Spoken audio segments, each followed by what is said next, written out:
bandeko nyonso baza connecté bazolanda biso. Zamba pambola bino, merci Libota, peuple de Dieu. Nous sommes sous un nouveau épisode. On a présenté bino volonté en Zambie. Vraiment, nous allons vous connecter, que le Seigneur vous bénisse. Vous allez vraiment vous abonner massivement à la chaîne Nabiso Agade Power. C'est la puissance de Dieu. Agade Power TV. Mon nom c'est le prophète David Power. Azali Moko, humble serviteur, votre serviteur. Naye na pokwa lelo pona no sebino volonté ya Nzambe. La qualité ya kozala mosali na Nzambe. Lelo na lingi to partager sous thème moko zo sala polémique na évangile. Na lingi to lobela sur les prophéties. Mais na lobela les paniques dans la prophétie. Bien aimé dans le Seigneur, lelo ba prophète bazo koti sa panique l'évangile en Zambé. Je bien dit que je suis le prophète David. Lelo prophétie est comme objet ya division ya ba famille. Lelo prophétie est comme objet ya séparation ya amitié. Lelo prophétie est comme objet ya séparation ya mabota. Séparation d'église. Puisque Dieu a dû, puisque je vis, je vois, l'Éternel a confirmé, Dieu a dû, bien aimé dans le Seigneur.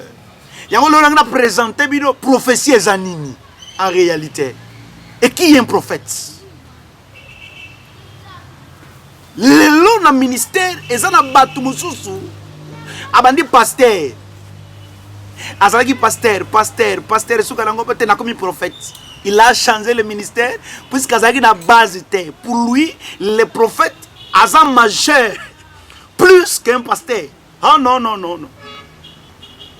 Les noms batouba sous ministère évangélique te. Alignata l'évangéliste te. Puisqu'à évangéliste c'est trop. Eza makamabana mikie. Tenga fona za la ka prophète. Aligné ko za la porte. Un pasteur jeudi m'a demandé, prophète, toi tu es encore un jeune, pourquoi pas on a bandana nous aux la pasteur, après on m'a dit comme un prophète. Na ce qu'il y a. Donc pour lui, un prophète, c'est qui? Un prophète à l'équipe pasteur, à l'équipe apôtre. Mais il y a sa confusion d'évangile. Bien aimé dans le Seigneur. Tikana ebisayo, tikana anoseyo, message en Zambé. Les paniques dans la prophétie. Oh! Prophétie. Et ça objet à séparation. Prophétie. Et ça objet à panique. Un prophète, azamutu oyo a créé à séparation. Mais un prophète, azamutu oyo anosaka. Qui est un prophète, premièrement? Un prophète, c'est celui qui annonce la parole de Dieu. L'oracle de la divinité. Un prophète. Azamutu memeli biso malobanzambe. Prophète. Azamutu yo azoloba ainsi dit l'Éternel.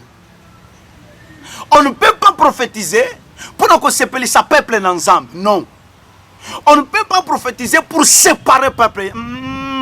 Or Bible zoye bisanga bo mukolo Yesu Christ a topé sa rapport dans Jean chapitre 17. On comprend dans zolo baké Seigneur batu nyonso pesa kinga na garder ban. Un prophète, un grand prophète, c'est le Seigneur Jésus. On comprend dans la résurrection ya fils de Naïn, fils Nick. Tango alamusi fils Nick batu ba crier. L'Éternel a visité son peuple. Car un prophète a apparu parmi nous. Jésus comme un prophète. Ayebike être un prophète. C'est une sangisa. Azobeta lisolo ya unité. Dans Jean chapitre 17. Alobi batu nyonso yo pesa ingana garder bango. C'est qu'un prophète azamuta séparate. un prophète aza mutu azo sangisa. Na ko expliquer bino prophétie ezani. Mais to kotana nous dans un prophète. Éphésiens chapitre 4 verset 11. Il y a un grand différence entre la prophétie et un prophète. Mais aujourd'hui,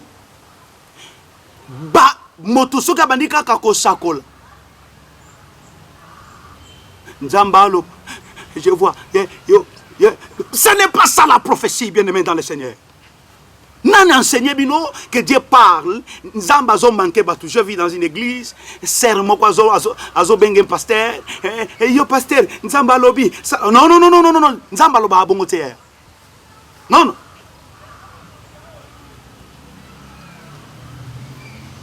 Quand je parle, soki Nzamba lobi.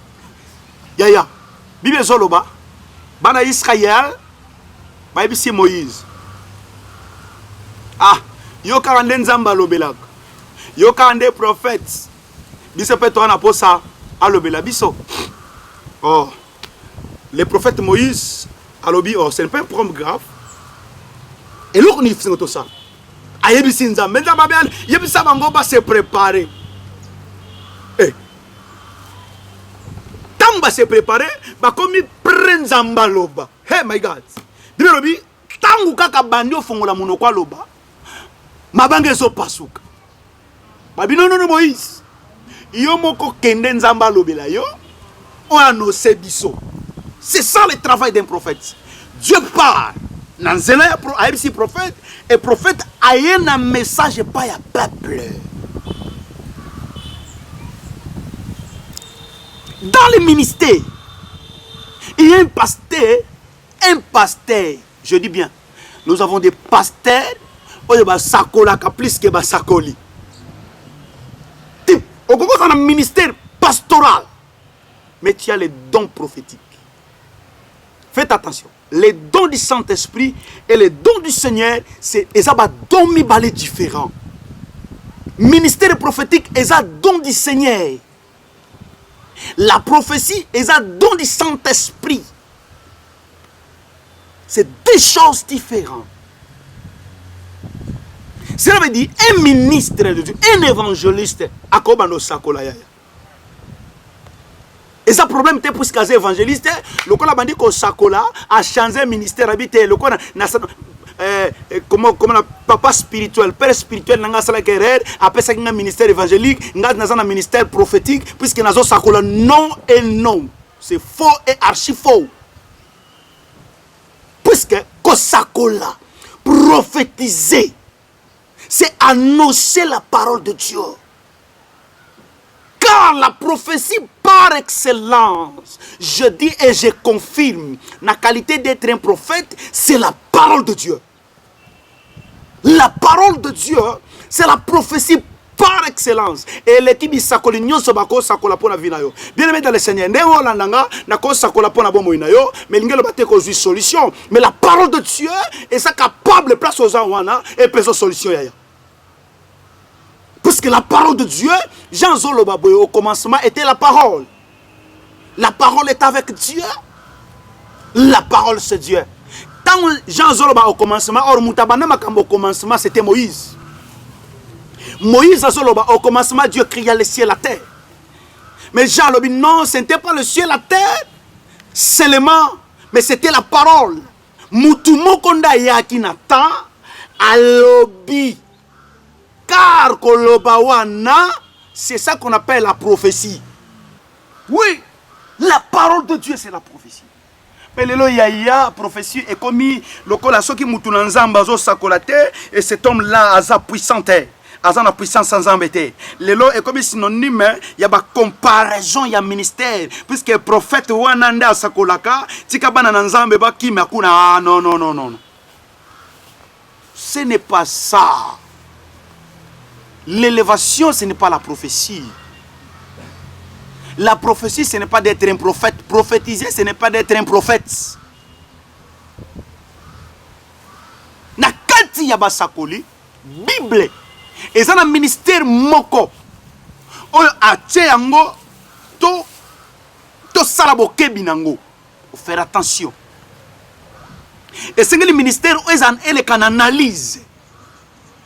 Ils ont un ministère pastoral. Ils ont un ministère apostolique, non évangélique, mais ministère prophétique.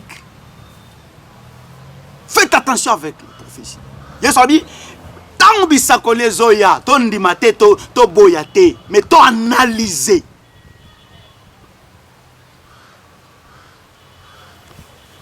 C'est que prophète ya solo, n'est pas une bandeli, asa mutu azo sangisa batu. Puisque so eza pour un bénéfice ya royaume, mais eza pour un bénéfice intérêt personnel. La qualité d'être un prophète, n'a yebi sayo bien aimé dans le Seigneur, que notre Dieu est puissant plus que la prophétie. C'est le don charismatique. Un intercesseur aussi peut prophétiser.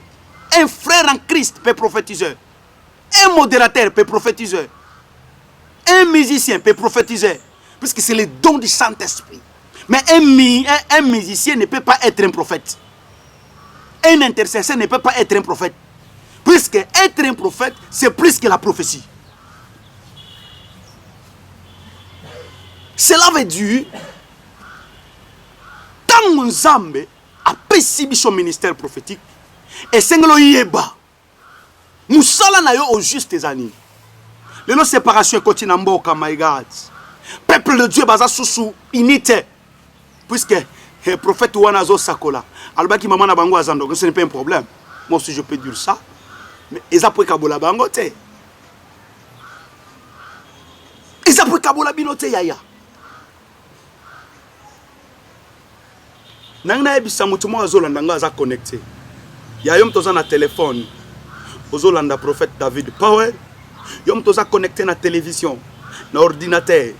Oza na Brazzaville, oza na Congo démocratique, oza na Poto aux États-Unis. Aïe, l'église, le peuple de Dieu tozo leksa étape moko très difficile.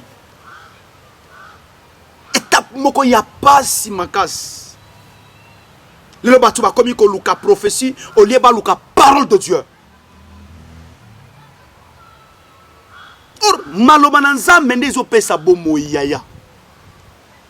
Quand tu cherches la prophétie, au coup tu n'as pas faux prophète. Na lingi to tanga na Bible rapidement. Na lingi to tanga Bible. Deutéronome chapitre 18 verset 20. Na lingi to tanga Bible pour permettre biso to évoluer bien. Deutéronome chapitre 18 verset 20. Ok. Deutéronome 18 20. Ok. Nazotanga la kombo na Yesu. Mais le prophète qui aura l'urgence de dire à mon nom une parole que je ne lui aurais pas ordonnée à dire, ou qui parlera au nom d'autres dieux, et ce prophète-là sera mis à mort. Yaya yo kana yebisa yo. Ça c'est le temps ya koluka prophétie te. Mais c'est le temps ya koluka Nzambe. Et ça la bato belé. To sakola pona bango mi bazana sera mabele. Na yo ki prophète moko azo yebisa mutu. Ba prophétie ya intimidation. Ya okufa tete ki no mona bilaka Nzambe na yebisi yo. Qui t'a dit ça? Que le kolo sana bilaka Nzambe okufa te. Non. Ba kosio, ba pesio prophétie influence. Ce n'est pas ça. La promesse de Dieu est qu'on a la katina yo, mais ceux qui osent na présence en Nzambe te, yaya okufa na bilaka Nzambe.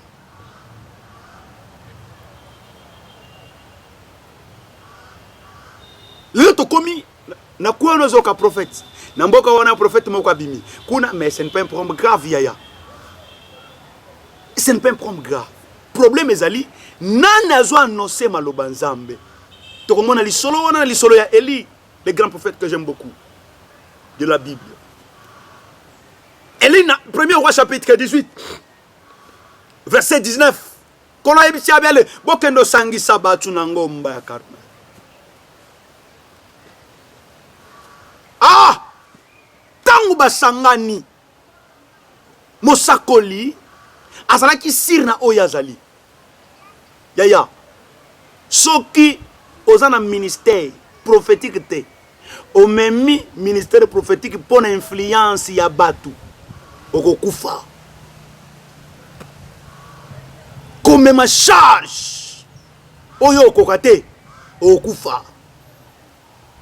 Cela veut dire zala fier na oyo zali nazo annoncer na ministre moko yaya atos évangéliste cause l'évangéliste ngo ba cause la petit bitinda ba prophète non non non cause l'évangéliste ngo ba te cause la petit bitinda ba pasteur non cause la pasteur ngo ba te que prophète alekio tika ko annoncer makambo lukuta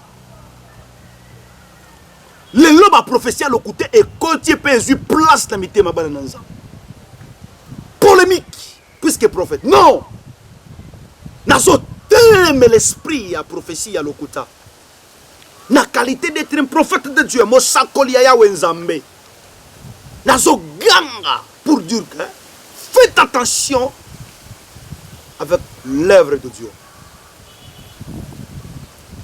Prophétie et koti buluye muso azoyebisa mama moko abi mama omonongo zaboy okwesa mbongo kala mingi te mbongo wana bandoki bakana atika baventure ndiko na ngai na vie ya mutu nyonso ndenge yo zolanda nga kwa moi ke kwesa mbongo ngana kwesa mbongo frère wana pa kwesa mbongo biso nyonso to kwesa mbongo ko kwesa mbongo eza effet que vie financière neza la bloquer non mais tango yebisio bongo solution na pesio oh prophétie tango yaka annoncer bisakoli faut pas sa solution pour un problème one il faut parce que la prophétie c'est l'orientation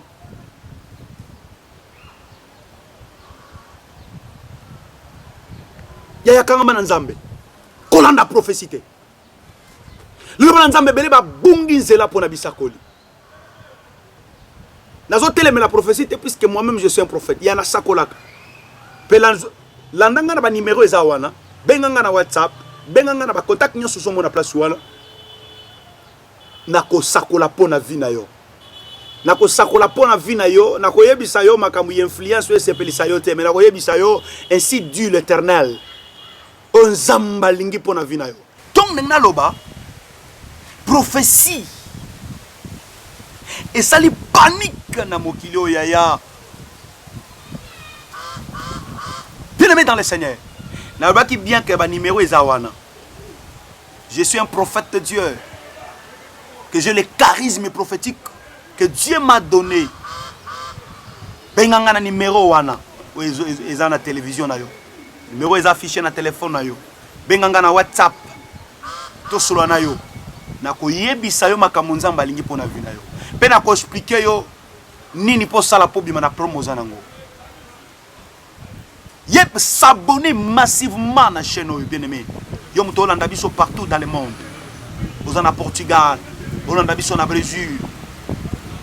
Malgré tout, pandémie, ils ont besoin de bouger le globe terrestre. Aïe. Makambo, ils ont makambo toloba en Okala. En 2019, le début à 2019, na sakola pour la pandémie. Basa nzambe bandimangate. Mais les deux ont la réalité. Bien aimé, la pandémie a 50 millions de personnes. Mais yom to landanga okufa na pandémie. Pandémie ko localiser banda ko ba voisin. Mais ndako na we ko tato nom de Jésus. Penanga assuré que casque yozo mais c'est bien pour la protection humaine. Mais protection ya solo eza Yesu Christ. Kanga mananzambe. Notre Dieu est capable de protéger. Naza contre ma prophète te mais naza contre ma faux prophète bato yo bazo sakola pona libumu na bango bato bazo contre ma panique na ba famille bato bazo contre ma trouble na mabota naza contre bango mais nengna no seo ya liloba nzambe la prophétie e kabola kate soki balobi no kono azandoki. Et moi, je suis capable. Il y a 50 ans, 50 ans, power. Kindoki ici là. Puisque notre Dieu a plus que Kindoki. Biso tozo pe sa solution ya problème ozana. Yo tozo na sorcellerie, ozo luka faso akotika, okokate yayaka, benganga numéro 1. Partout ozali. Ozana problème ya kobota. Oumeli okoti beglise ya beglise, okoti banda kwa banganga. Ozo amwana te ya nabi, benganga na numéro ele ka na WhatsApp. Pesanga problème na yo. Ngai na transmettre yo solution. Pesanga difficulté na yo, puisque Bible dit venez à moi tous que vous êtes chargés et fatigués, moi je vous donnerai du repos. Repos ya solo, et c'est pas Jésus Christ. Na lingi na faire comprendre yo partout tamboli yo solution des amabete. Mais hello. Tango obenga, okota contact, o s'abonner. Oza solution vina. Donc maintenant lo baboye Zamba telemi. C'est le temps de Dieu, puisque l'Éternel a bientôt notre Seigneur Azoya. Na lingite ke mwana nzambe obunga pona bisakoli ya prophète moko. Na lingite mwana nzamba bunga pona bisakoli ya pasteur moko. Non. Restez firme dans la parole de Dieu. Aimez Dieu. Aimez Dieu. Marchez dans la sainteté. Marchez dans la présence de Dieu. Pour hériter les royaumes de Dieu. Laisse que le Seigneur, notre Dieu, vous bénisse abondamment. Vous allez connecter. Vous allez connecter. Yebisa bandeko, ya musala, ba camarade na yo ba se connecter. Na chaîne na biso Agade Power TV. Agade puissance, que la puissance de Dieu. Il y a tant qu'à s'abonner. Puissance nzambe localiser le quoi vinae. Problème nion soza nango bien aimé dans le Seigneur. S'abonner massivement. Que l'Éternel a aussi la grâce pour nous. Tu que Nzambe ya Lola, Nzambe ya Basakoli, le Dieu de mon père Zeno Kiakomes, Mathieu Diambo, à Pambolayo. Que le Dieu de Godé Herman, le Dieu de apôtre Ntingi, le Dieu des prophètes Miezi Antonio, que le Dieu des prophètes Mike Happy wa Happy vous bénisse au nom puissant de Jésus. L'ingito sambe l'ensemble. Quand on a mis sur place aux alliés, toujours bon de l'ensemble. L'Éternel, le Dieu des armées, Zambe Yaba Sakoli, aux ensembles, oyo localisa kana musika pena pembe. Maintenant nazo yambi santata o azo landanga shiko na problème azanango. Azo le la mai na mish puisque musale silié. Azo le la mai na mish puisque azoluka mwana ozwate azoli na mai na misu puisque souffrance ekoti na ndako azoli na mai na misu kolie comme une difficulté. Père, le Dieu le tout puissant na bien yamba puissance sans âme au nom de Jésus. Na bien yamba puissance sans âme au nom de Jésus. Reçois la puissance de Dieu. Père, salaire kokama likola moko na moko. Vous allez connecter dans la télévision, dans les appareils, azolanda mosali na yo. Ayamba lobi kwa nzambe au nom de Jésus. Ayamba solution nzambe na kombo na Yesu. Merci puisque tu es Dieu. Ton nom soit élevé au-dessus de tous les noms. Puisque bonga na nkembo na kombo na Yesu. Nde to bondeli koloba. Amen.